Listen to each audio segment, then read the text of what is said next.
안녕하세요. 대구부동산 스터디입니다. 11월 2일 1일 브리핑해 보도록 하겠습니다. 구독자 1만 돌파 소식을 얼마 전에 전해드렸는데요.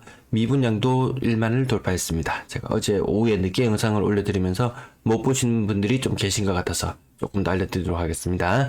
수동 롯데캐슬 더 퍼스트 6.8억 계속 7억 밑에 가격에 거래가 형성되고 있고요. 진천역 AK 그랑폴리스 3.85억 인근의 아이파크 가격이 4억 밑으로 떨어지는 거래 건수가 2건 있었는데요.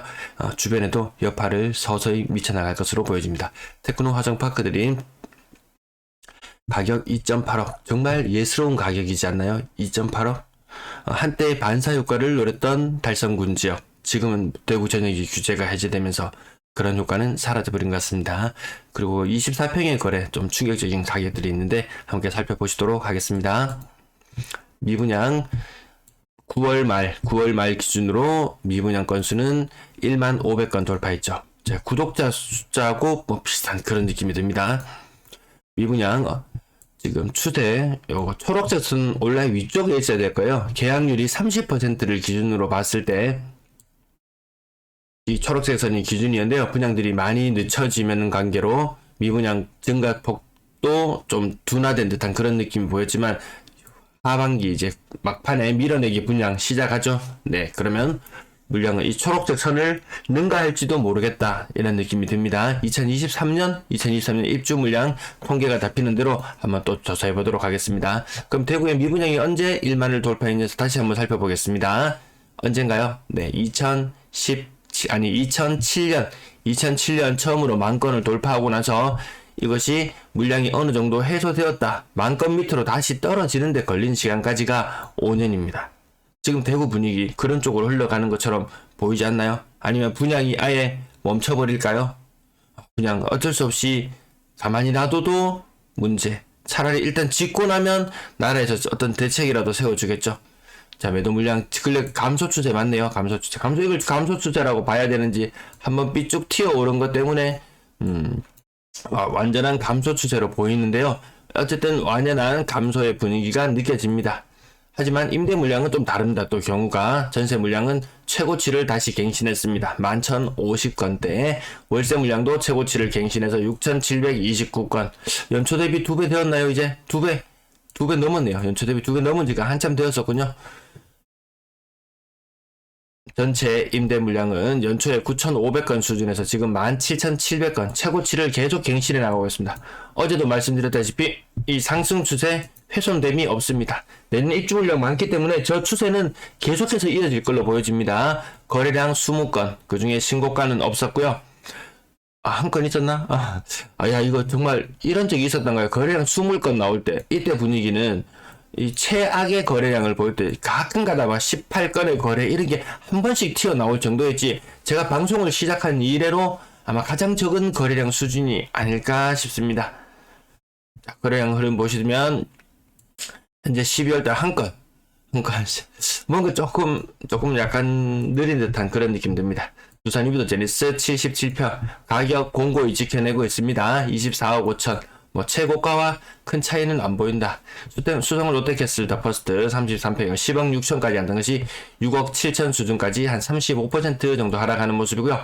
남산 롯데캐슬 센트럴 스카이 24평형 가격 신고가로 보긴 봐야 되겠는데 25층의 가격이 4억 43797 끝자리가 이렇게 살짝 바뀌는 거 보면 이거 약간 직거래 느낌도 약간 있는 것 같기도 하고요. 2년을 못 버티고 매도 행렬에 같이 가담을 하더라. 아마 이거 기대했던 가격에는 한참 못 미치던 그런 수준일까요? 한창 때 전세 가격 보시면 24평형의 전세 가격이 4억 4천까지 치솟을 때도 있었습니다.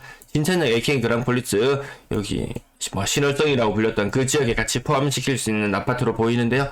가격이 많이 조정받는 모습. 고점 대비 40% 조정받아서 3억 8,500. 가격이 참 예스럽다. 극동 스타클래스 남산 24평형 가격이 3억 2천. 오늘 24평형의 거래도 몇 건 보일 텐데요.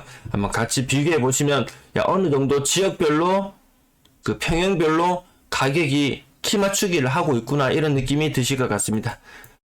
고점 대비 30% 이상 빠졌고요. 이게 뭔가요? 30, 40, 35.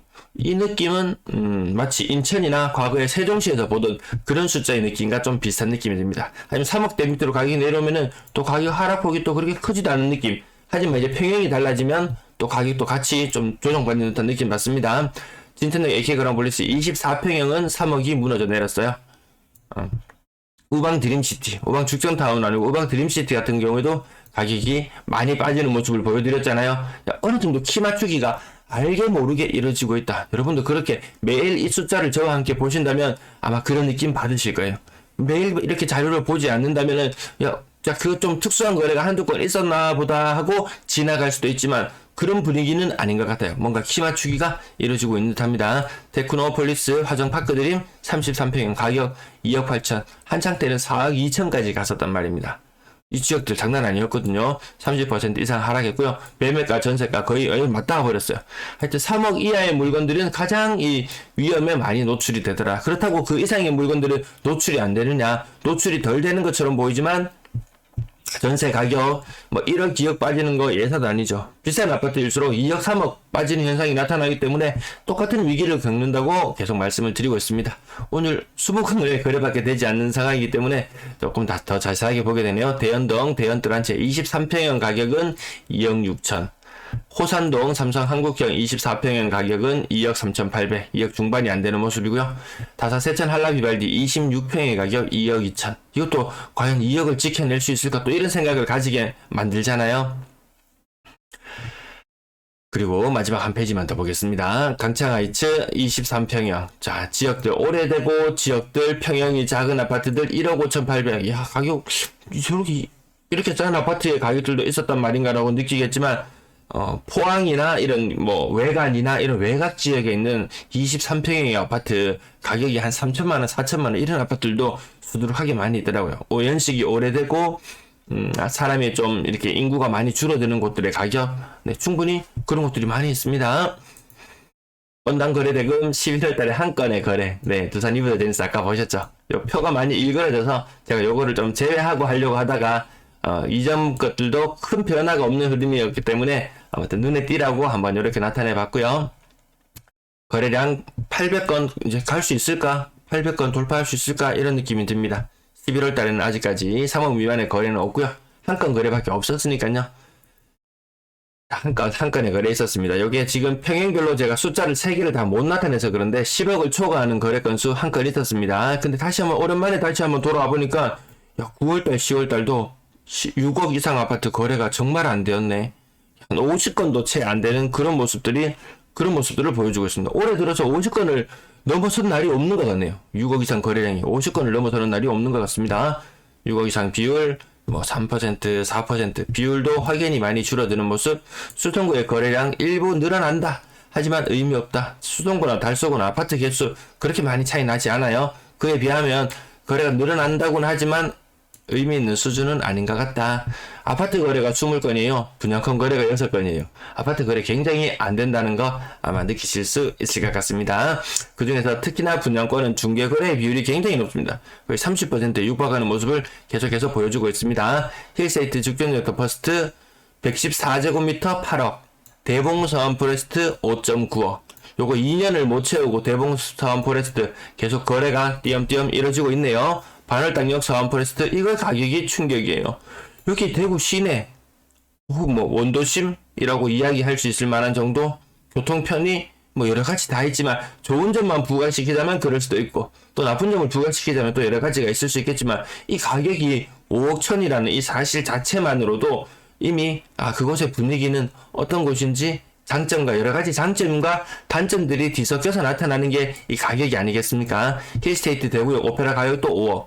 아니, 이렇게 보면 또 아닌 것 같다. 그냥 다 전반적으로 하향화되면서 가격이 맞춰지는 듯한 느낌이다. 시내 좋아하고 지하철 좋아하고 역 좋아하고 이런 사람들 많았잖아요. 인터넷 게시판에 온갖 호재 이야기하는 분들 많았잖아요. 효과가 안 보입니다. 서대구 센트럴자이 5억이 안 되는 모습. 해링턴 플레이스 동대구 74제곱미터 4억 3천. 아파트 전세 거래량 56건. 이게 오늘 적어요. 오늘 적습니다. 이것보다 오늘 더 충격은 월세 거래량이 63건이었지. 63건. 전세 거래량 다시 많지 않은 형국. 제가 제일 우려하는 부분 여기 구간이 박스권으로 갇혀버리면은 늘어나는 물량을 결코 다 해소해내기가 어려울 것이다. 약간 늘어나는 듯한 느낌은 맞습니다. 전세 그래서 약간 정말 약간의 느낌입니다. 보머 나온 프라이빗 2차 이거 좀 이 가격대가 아파트 가격대가 10억대가 무너지려고 하나요? 전세 가격이 4억 8천 그러면 전세가율 전세가 곱하기 2하면 9.6억 9.6억 플러스 마이너스 알파 아직까지는 플러스 알파일 거예요. 요 정도의 매매 가격이라고 생각하면 될 것 같고요. 빌리브 버머 가격 비싼 아파트의 전세 가격도 같이 빠지고 있죠. 한창 때 8억까지 갔다 지금 5억 2천이다. 86은 48 87은 56 한 65% 정도 전세가율 이렇게 보여주고 있는데요. 아직까지 전세가 좀 더 떨어질 구간은 있어 보이는 듯한 느낌. 이게 매매 가격이 전세 가격이 5억 2천이라면 일단 한 10억 4천 10.4억 잡고 플러스 알파 요렇게 가격이라고 지금 생각하시면 얼추 비슷한 가격들의 거래가 이루어지더라고요. 저 플러스 알파가 1억이 될지 2억이 될지 3억이 될지는 알 수는 없어요. 평형별로 평형 타입별로 혹은 층수별로 또 가격 차가 또 많이 나타나니까요. 월성 2편의 세상 128제곱미터 128제곱미터 전세 가격 76은 40에 65%. 요 대구의 대형구의 전세 가격은 한창째 대비 65% 정도 느낌? 네, 그런 느낌. 혹은 또 가격대가 밑으로 내려오면 가격대가 70%까지 이렇게 형성되는 모습들 주로 나타나는 것 같습니다. 수성 하늘채를 내부 7억까지 갔던가. 요건 전세가가 너무 높게 가서 요건 한 개 무시하고 지나갈게요. 범어 효성 해링턴 플레이스 가격 5억까지 갔던 거 4억 9천까지 갔던 것이 3억 7천이다. 5, 7은 35. 이것도 전세가율이 70%. 전세가율이라고 할 수는 없죠. 참, 이거. 고점 대비 지금 전세가는 한 70% 정도 수준까지 떨어졌는 게 지금 좀 흔하게 나타나는 것같아요. 금리가 2배인데 전세가는 70%밖에 나타나지 않는다? 50% 수준이 나타나야지 가장 이상적인데 그렇지는 않습니다. 지금 빌리브 스카이 신축 전세가격 3억 4천. 이거 잔금, 계약금만 가지고 있다가 잔금 못 치는 분들 아직도 있을 걸로 보여집니다. 교대하늘채 뉴센턴 75제곱미터 3억도 있고요. 대봉사원 포레스트 2022년식 3억 3천까지 갔던 것이 2억 7천. 정말 상황이 심각해지면 대구의 전세가도 2억이 무너질 수도 있겠구나. 신축의 전세 가격 제가 그런 우려를 말씀드렸던 게 몇 달이 지났는데요. 그래도 아직까지 과거 고점 대비 전세가가 높은 가격을 형성하면서 그렇게 무너지는 현상은 보여지지는 않고 있는 것 같습니다. 이 편한 세상 대신 59제곱미터 요 가격들도 많이 빠지고 있잖아요. 자, 전세 가격이 지금 거의 매매 가격하고 거의 비슷한 것 같습니다. 전세 살던 사람들이 전세금 그대로 두고 집을 인수하는 그런 사례들도 종종 눈에 띄는 걸로 보여지죠. 남산 롯데캐슬 센트럴 스카이 39제곱미터. 네, 요 전세가 요건 제가 지나갈게요. 월성 레미안 4억 5천까지 갔던 것이 2억 6천. 이안 동대구 4억 6천까지 갔던 것이 2억 6천. 요 비율로 나타내면 어느 정도 되나요? 요 60% 조금 넘어서는 수준인가요? 네, 60. 요 정도 느낌? 네, 요 정도 느낌이 그나마 좀 낫다. 그렇지 않은 가격들이 좀 많이 있기 때문에 계속 우려를 안고 갈 수밖에 없는 것 같습니다. 극송 스타클래스 남산 84제곱미터 전세 가격 2억 4천까지 빠지더라. 아까 보셨지만 24평의 가격 매매 가격 많이 떨어지는 모습 보셨잖아요. 전세 가격도 같이 다 같이 조정받고 있는 모습. 여러분들 이런 모습은 한 번도 못 보셨을 거예요. 전세 거래보다 월세 거래가 더 많은 현상. 물론 일시적으로 딱 나타나는 현상이긴 합니다. 하지만 근래 들어서 거래 건수들이 추가되면 추가될수록 월세가 더 많은 비중을 차지하고 있구나. 전세 거래가 확연히 줄어드는구나 라고 느끼실 때요. 0.5차라는 숫자 참 생소합니다. 평균 전세 가격 계속 떨어지는 추세. 지금 11월 아직 거래 건수 많지 않아서요. 조금 높게 지금 잡혀있는 모습으로 보여집니다. 방송이 좀 길어지네요. 좀 지나갈게요. 4억 이상 거래 비중은 이제 10%는 넘어서기 힘들어 보이고요. 월세 거래량 63건. 전세 거래보다 월세 거래가 더 많이 신고된 날, 이런 날은 제 기억에는 없는 것 같아요. 아마 오늘이 처음이지 않을까 싶을 그럴 정도의 느낌입니다. 전세를 더 이상 신뢰하지 못하는 것 같아요, 사람들이. 자, 전체 임대 거래량 박스권에 갇히면 큰일 난다. 근데 어쨌든 지금 10월의 거래량은 조금 양호하게 신고되고 있는 편이긴 합니다. 네, 양호하게 신고되고 있는 편이에요. 근데 정말 워낙 입주 물량이 많기 때문에 이렇게 과거 여기 올해 상반기보다 더 많은 거래량 나와줘야지만 그나마 조금 임대인들 숨통이 트이지 않을까 싶네요. 네, 시청 감사합니다.